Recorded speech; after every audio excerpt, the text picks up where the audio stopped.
Germany is actively preparing for sea trials of the latest submarine, INS Drakon, built to the order of the Israeli Navy at the shipbuilding facilities in the city of Kiel.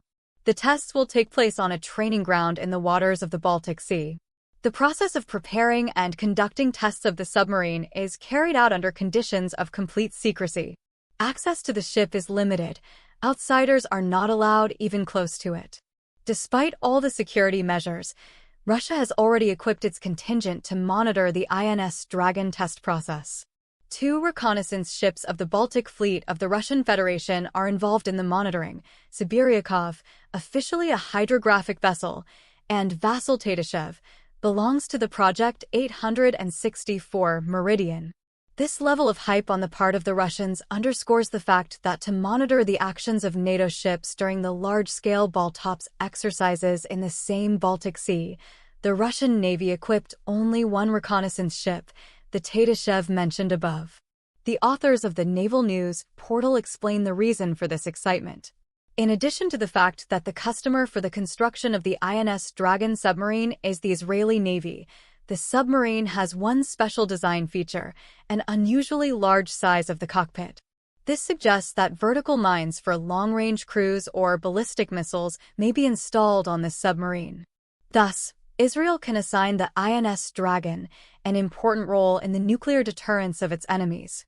In addition, the general factor of conducting sea trials of any ship is literally the perfect moment to create its acoustic portrait.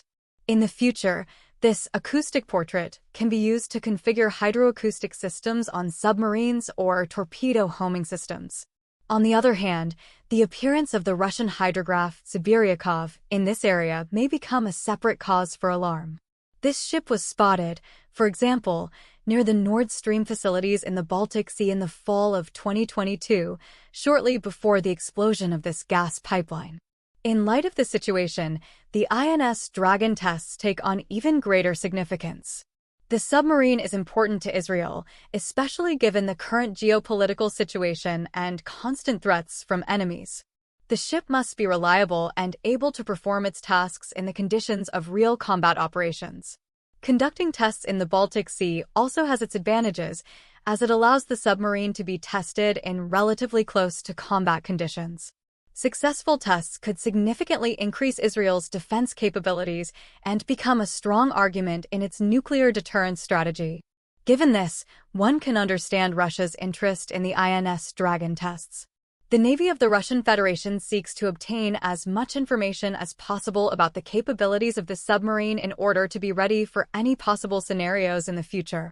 It also highlights the importance of maintaining secrecy and ensuring security during trials. Thus, the sea trials of the INS Drakon submarine in the Baltic Sea are of great importance not only for Israel, but also for the entire region. The successful conduct of these tests could be an important step in strengthening Israel's defense capabilities and ensuring stability in the region. Thanks for watching. Like, comment, subscribe to the channel.